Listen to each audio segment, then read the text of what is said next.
Booch, I thought I'd start off the show with a toast. Toast to the past, the present, and the future. What are you drinking? What is that? Tea? Yes, it is. It is a special type of tea for a special kind of champion. It's a type of tea that champions drink. And I see you have the pinky out too. How William Regal of you. Yes, it is. Yes. We are doing we have a pay per view in jolly old England, and I figured it was only proper to be show some class and sophistication as all champions do. Yeah, I'm so classy. I don't even have my belt with me today. I actually have it being polished, so that way, when I shall return next week, it will look extra glorious, splendid. Chip Cheerios, Captain Crunch, Tricks for Kids, I'm Cuckoo for Cocoa Puffs. well, I don't know if there's an editing software that removes stupidity, but if there is, I'm going to try and download it immediately. Friends, Romans, countrymen, Wenz Worldians, I apologize for the last 15 to 20 seconds. May God have mercy on your soul, Booch, for that tirade. But here we are in Wenz World. Also, here they are behind us, friends. Roman Reigns and Drew McIntyre live in the middle of the day on Saturday. This is going to be a tough one for those of us with responsibilities on the weekends. So I'm probably going to have to catch this late evening, but it's going to be a good one. I'm excited. And here's the obvious. Let's talk about the obvious and then get into the in-depth here. For me, the obvious is first time in over 3 decades. That's right, 30 years, friends, that they've had a stadium event in the UK, right? Is that correct? Yes, the last one was SummerSlam 1992 at the Wembley Arena. What happened back in 92 at Wembley? Did something significant happen? The Road Warriors had a awkward night there. If you saw Dark Side of the Ring, the Road Warriors, this was one of their biggest nights. They were supposed to fight for the tag team titles that day, but Hawk showed up completely like drugged, drunk out of his mind, pilled up, whatever you want to call it, hopped up on whatever he was taking, that they could not put him in a title match. So they wound up doing some random squash match where they beat a bunch of job guys. And it was one of the most, so they're coming out in the motorcycles down to the arena, down to the ring. This is pre-American Badass Undertaker. This was them coming out, being the Road Warriors, and Hawk screwed up their chance to win the championship. In fact, no disrespect to Hawk. I know, I'm not trying to speak ill of the dead. I'm just talking history. But Hawk was his drug problems were a major component on why they didn't get as big a push as they should have in the WWE. I mean, they did win the tag titles, but they could have done better. And that's why he is the wrestling encyclopedia. Vincent Kennedy Bucci, son, or maybe not official son. I don't want to say that here because I don't need lawsuits. We're forming an LLC here in Wenz World. Yeah. But until that, Vince is our resident wrestling encyclopedia for all things history right now and the future. Believe it or not, this man has paved a path for glory for WWE. Should Paul Levesque choose to take that path, swallow the red pill, glory awaits. Should he continue in the ways of his father-in-law, blue pill? Well, we've all seen what happens when you take too many blue pills and hang around with the girls of WWE. I digress. We have matches to talk about, Booch. One behind me that we alluded to earlier, Roman Reigns, the current, as of right now, that's right, thank you. Our crack interns here have let us know over literally 2 years, calendar years, as of August 30th, I believe, which is past. So the time of this pay-per-view will be over 2 calendar years that this dude has been our universal champion, head of the table, head of the bloodline. But it's a match that's across the pond, clearly close to his home, right? Scottish psychopath, Drew McIntyre. It favors him. The obvious is there, right? We talked about that. But is this the obvious swerve? Because everything just points to a new champion. So clear. It's so clear that we're falling right off a cliff here. What say you, Booch? Here is where I am confusion, because prior to Vince retiring, prior to all the changes, I honestly believed that Drew McIntyre, without question, without compromise, was going to walk out of Clash of the Castle the new WWE Universal Champion, the undisputed champion. And then all of a sudden, a extremely hot woman named Starlet walked down to the ring, and then Karrion Kross, the real Karrion Kross, not the crap that Vince was making him do, returns to WWE, one of the guys that Triple H is trying to bring back, because that's the big thing Triple H is doing now. He's basically taking all the people Vince McMahon released that Triple H likes and invests time and money in and knows they will draw money for him. He's bringing everyone back, and everyone's comfortable coming back because they'd rather work for Hunter than Vince. And Karrion Kross shows up, puts the hourglass there, and is now doing the TikTok. Now, most of his promos have been directed towards Drew McIntyre. So now here's where my confusion is. Is Drew going to win and then Kross takes it from McIntyre? Or is Roman going to win and then the TikTok comes and they make Karrion Kross take the title? Because that would be the best way to push a brand new talent like Karrion Kross, to have him be the guy to beat the head of the table, to beat the tribal chief. And Karrion Kross is credible from his run in NXT because he was dominant as hell. He was a two-time champion, and he only lost the belt because he had a separated shoulder in a match and had to relinquish the belt. Went and healed up, came back, took the belt back, and then held it until I can't remember who he lost it to before he got called up. And then he had the sad call up, but we'll never discuss that again. We don't have that kind of time for me to get mad about that. So now I'm thinking, who's going to win? And I'm stuck. So as the champ, I'm going to roll the dice. I'm probably going to hate myself Sunday morning, or in this case, Saturday night. My Saturday night, I might be, right? It's not the afternoon. So on Saturday night, I might be drinking on my friend's couch. I don't know. And I don't even drink, but I'm going to take to start, Booch. Oh yeah. Well, I'm going to roll the dice, and I am going with Roman Reigns. I say Roman's going to keep it. That's such a Mark pick, but you're so like the way that you went into it. I know it's not a Mark pick for you because of the level of it. But see, here's the thing. They got us all in our heads with this. It could have been such a simple, like, all right, H, who's going to win? Reigns or Drew. It's like until Cody gets better. Yeah. You know what I mean? Like the stopgap, like we talked about. Who's the stopgap? Are we going to keep Reigns for another, I don't know, how many months does it take to heal from how torn was the pectoral? You know, like, I don't know. There's a lot at play there. And is he in ring shape? How long is it going to take? Like, I don't know. So only he knows, and the doctor. So, and that's assuming that's the plan. And I believe that's the plan. I have no reason to not believe that's the plan, because who else besides Cody Rhodes? Who else? Tell me. I mean, who else can come at this point and beat Roman Reigns?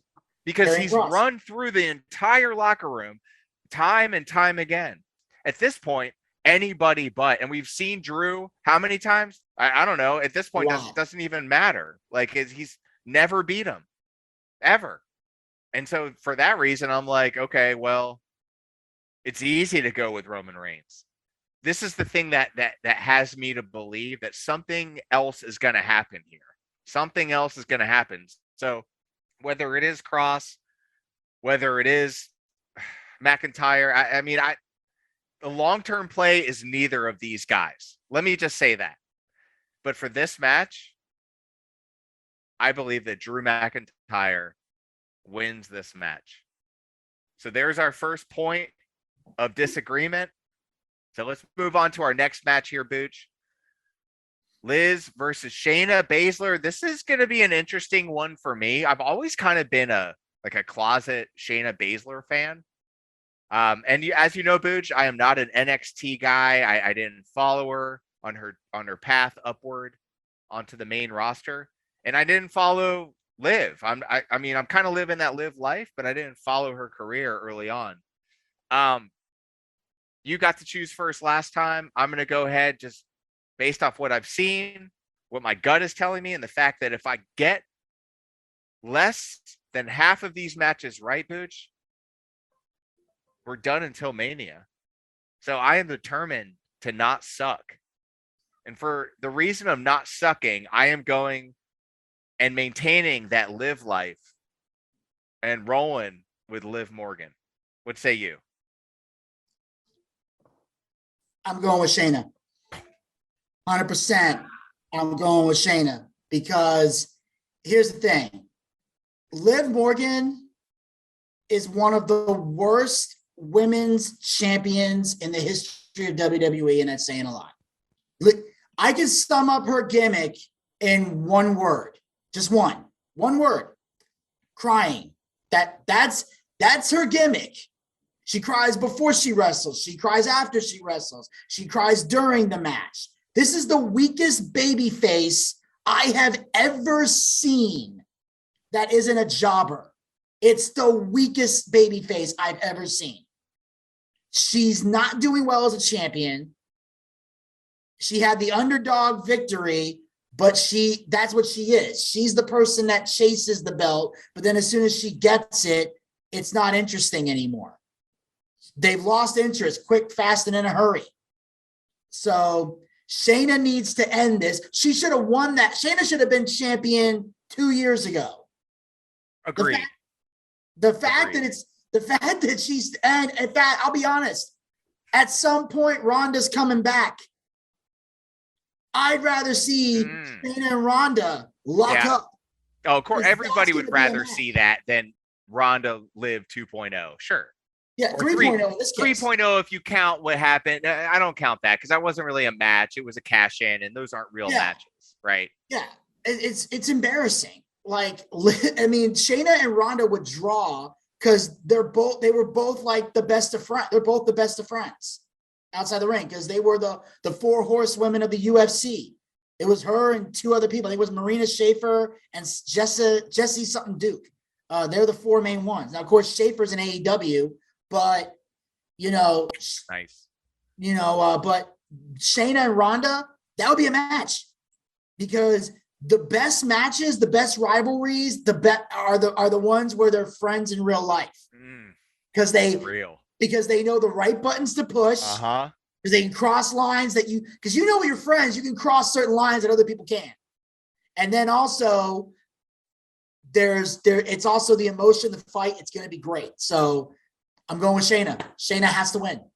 Yeah, Booch is always trying to cross lines with me, always trying to hug me and stuff. I'm like, dude, keep it. It's cool. We can. No, it's all right. We don't have to get into it, but just take my word for it, friends. Yeah. So you're going with Shayna. That's 2 points of disagreement, Booch. So we're gonna have a clear-cut winner. I don't think they're ready to give up on Liv quite yet. I think this is the feel, or this is the crowd reaction. This is like the test, right? The experiment. All right, they're going to test this to see how the reaction goes, the social reaction. How are people engaging with this event, and then determine what happens moving forward. I think this is the beginning of Shayna's rise to the top. It's just going to take more time than they've given this feud. Does that make sense? Yeah. Okay, so Booch, I'm not excited to talk about this one. You could give your pick. To me, this should be so much more important than it actually is. I want titles on the line at pay-per-views. There's no title on the line. This is a storyline that kind of like pits the old wave versus the new wave, yet each side has an old guard to it. So to me, I want to get the encyclopedia's insight on this, and then I'll give my prediction. Go for it. This one, it has to go to Bayley's team. And I think their faction is called Control. I think that's the name they're trying to call them and I will say it's got to go to them. They've got because Bayley's just coming back from being gone for a long time.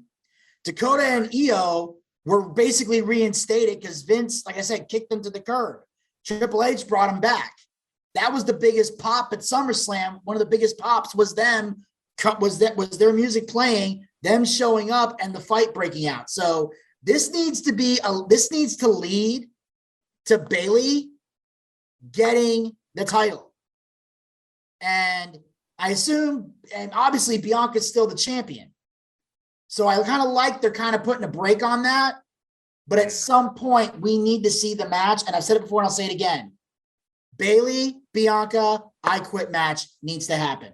So they need to give us the I Quit match we never got to see. But Bayley's team is winning. So what I would like to see is that match. And then before or after that match on the same pay-per-view, a tag team match between the other four. So that would be ideal for me. But with what we have right now, I agree with you. Like, it would be stupid for me to pick against what they've been trying to do since SummerSlam. And they got a huge pop. You're right. Whether it was pumped in or not, the reactions, real time camera. There was that little girl who was like, when Bayley came out, and then the other two, and I had, like I told you, I had no idea who they were. I was like, who are these people? But people there knew who they were because they follow NXT.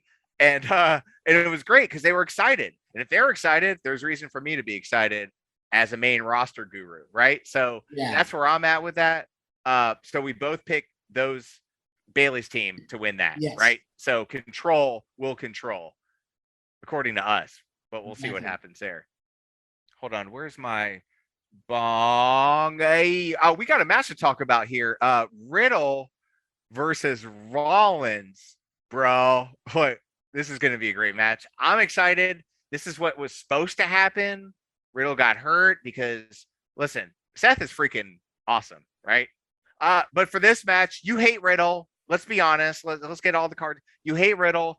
We both respect Rollins. I also respect Riddle. You don't like him because he, puffing the dragon and all that stuff. But that's at the bottom of the list of reasons I hate him. That's the 420th reason you hate him. For the other 419 reasons, why do you like him or dislike him in this match? Okay, well, first of all, I love the fact that they brought back his first name, Matt, because that was the problem. Ooh. But I did not care. I couldn't have cared less about this match until this past Monday.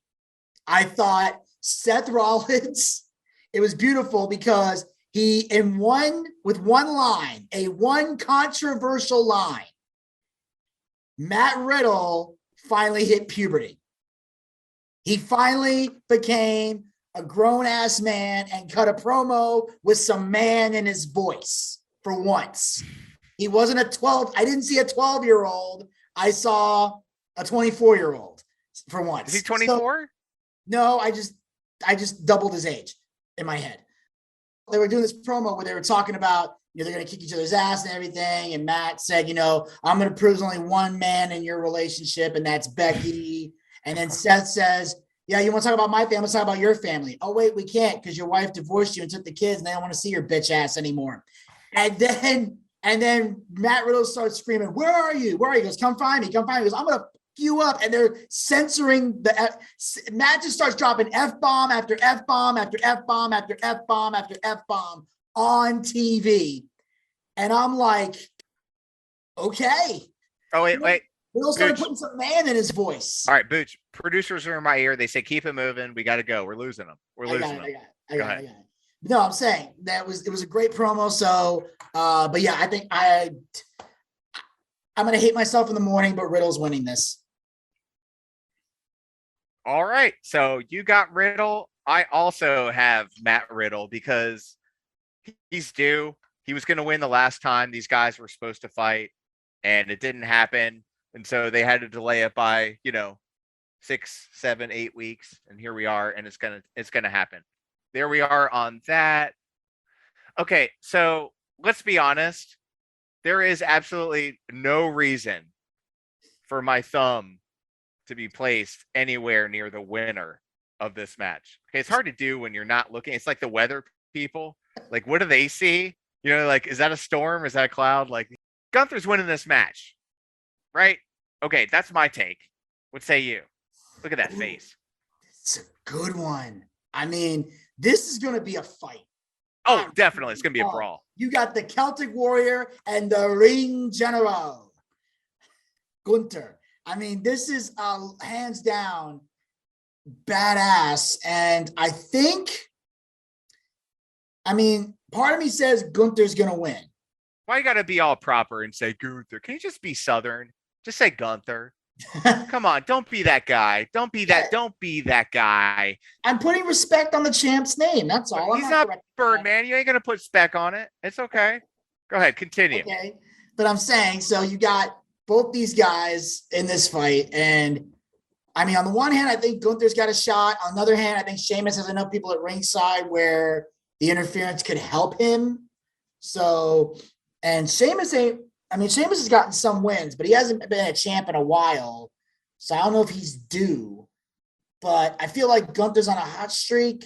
So I'll go with the champ. I'm with you. I'll go with Gunther. Yeah, definitely. No reason for Sheamus to carry gold right now. Or plastic. Or anything, really. Just his suspenders are really holding up his career at this point. Can we be honest? Damn, okay. I suppose. Next one to talk about here. Well, I think for this last match, we should definitely toast. This one could have a lot on the line depending on how they play it. Booch, I think that Edge and the Mysterios beat the Judgment Day. What do you think? I'm going to say the same thing only because I watched that this be the moment that Dominic finally turns heel, but I'm pretty much giving up on that. I'm giving up on that, just so you know. What if they've been waiting for you? But watch, this is the one time I go against it, it's going to happen, and then I'm going to be pissed. But I think Edge and Ray are probably going to win, despite the fact that this past Monday on Raw, their nuts were cut off in the middle of the ring. It was the saddest thing I've ever seen in my life. It's but they got married? No, they're both married, but apparently the Judgment Day did what Beth and Ray's wife couldn't do. It's like they both got in the ring. They took their nuts out of their wife's purse, but then they cut it off and said, now we own it. Well, if they were the Mrs. Nuts, they would need to be in a handbag, not a purse, because they're huge. It's a thing. It's a thing. Yeah, that's why you see Maurice, doing a lot of upper body work at the gym. She's got to get those arms bicepped up. But anyway, they're a couple. They work together. Sometimes he protects her, but sometimes she protects him. But this is the thing that bugged me. For the last several weeks, this whole damn rivalry, I'm watching Rhea Ripley just smack Dominic around and call him Susie for months on end. It's pathetic. It's the saddest thing I've ever seen on TV. It's like, okay, we're just going to take the boy's not even a man yet, but we're going to take his man card before he even gets issued it. Then you finally get a moment. Dominic has the kendo stick and he's about to smack Rhea with it. And he just stands there. Because he's a gentleman, Booch. He's a face. That's how they're branding him, and they can't do that to him.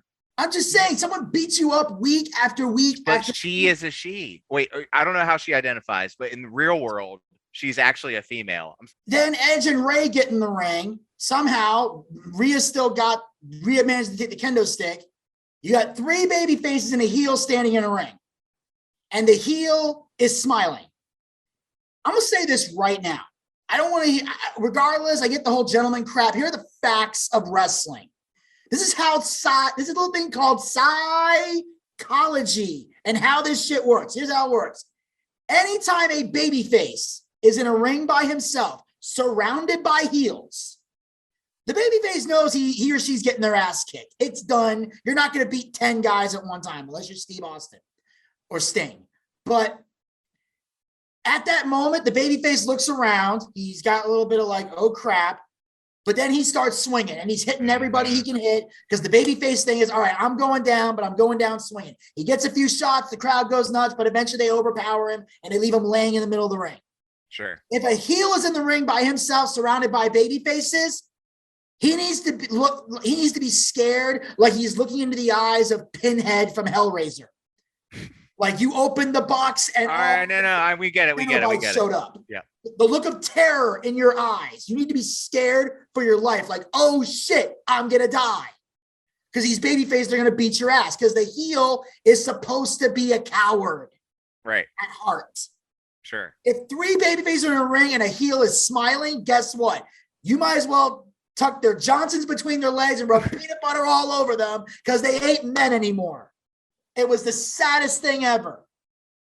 It's pathetic. It's the most pathetic thing I've seen in a wrestling ring, and I watch AEW every week.